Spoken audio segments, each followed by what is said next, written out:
আমি পথাৰৰ পৰা আনিছোঁ পানী আমি আমাৰ দেহা শেষ হৈ গৈছোঁ আমি এই বুঢ়া বয়সত আমি পানী কঢ়িয়াই আমাৰ দেহা শেষ হৈ গৈছোঁ পানী কঢ়িয়াই লৈ আমি ঘৰত ভাত খাব নোৱাৰা হৈ গৈছোঁ ইমান আমাৰ কষ্ট হৈছে আমাৰ আমতলাৰ বৰ্তমান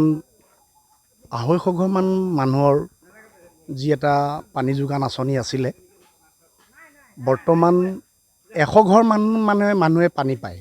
তাৰ বাদ বাকী এইখিনি এয়া চাওক আপোনালোকে টেপ ভাঙি পৰি আছে কৰি থৈছে কিন্তু পানী নাপায় ঘাটৰ পৰা আনিবলগীয়া হয় আৰু ইয়াত পিছফালে যিটো ইৰিগেশ্যন আছে তাৰ পৰা পানী কঢ়িয়াই মানুহে হাৰাশাস্তি হৈ পৰিছে খোৱা পানী টোপাৰ কাৰণে মানুহে ইমান হাহাকাৰ হৈ গৈছে এইখন চৰকাৰৰ লক্ষ্য উদ্দেশ্য কি আছিলে লক্ষ্য উদ্দেশ্য তেখেতসকলৰ স্বচ্ছ ভাৰত কৰা আজি তেখেতসকলে মুখতে বহুত কথা কয় কিন্তু কামৰ এয়া আজি নমুনা চাওক কামৰ এয়া নমুনা বৰ্তমান এতিয়া যি পঞ্চায়ত আহি আছে তেখেতসকলক যি প্ৰতিনিধি আহে পহু খেদা দিব ৰাইজে আমতলা গাঁৱৰ ৰাইজে সিদ্ধান্ত লৈছে পহু খেদা দিব আমি ইয়াৰ আগত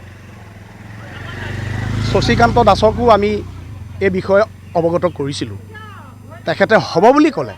আজি বছৰ ধৰি পেলাই পৰি আছে এয়া আঁচনি তেখেতক আমি এয়া নামঘৰত জোৰ নামঘৰত তেখেতক আমি এপ্লিকেশ্যন দিছোঁ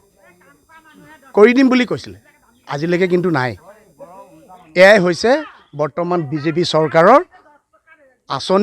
আঁচনি এয়া ভকুৱা লাগি পৰি আছে জলসিঞ্চনৰ যিটো আছে আধা পানীটো আমাৰ ইয়াত আহাই নাই একে বহুত কষ্ট হৈছে হয় ঘাটলৈ যাব লাগে বোৱাৰী জীয়াৰী আৰু আমি হ'লেও অসুবিধা হয় বুঢ়া মানুহে আমি কাষত কলহ লৈ ঘাটৰ পৰা নিবগৈ লাগে পথাৰৰ পৰা পানী নিবলগীয়া হৈছে বহুত অসুবিধা হৈছে মানে আমাৰ সেইকাৰণে চৰকাৰৰ ওচৰত আবেদন আমাৰ যাতে আমাক পানীটো প্ৰত্যেক পদূলি পানীটো আমাক লাগে হয় পুতিছিলে পানী নাই আমাৰ পানী অহা নাই বহুত অসুবিধা হৈছে কি সমস্যা মানে আমাৰ গাঁওখনৰ দুটা খণ্ড আছে নাট খণ্ড সেইফালে মানে জল জীৱন আঁচনি এটা যিটো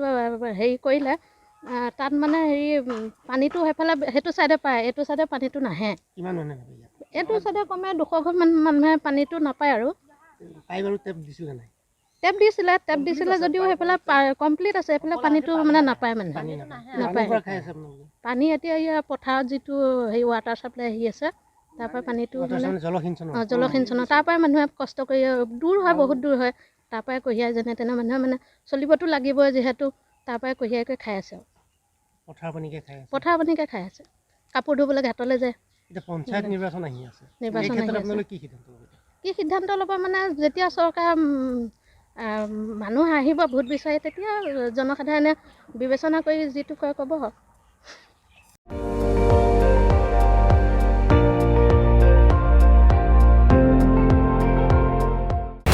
আপুনি চাই আছে ND24 সৰ্বশ্ৰেষ্ঠ নহয় সৰ্বোত্তমৰ দৌৰ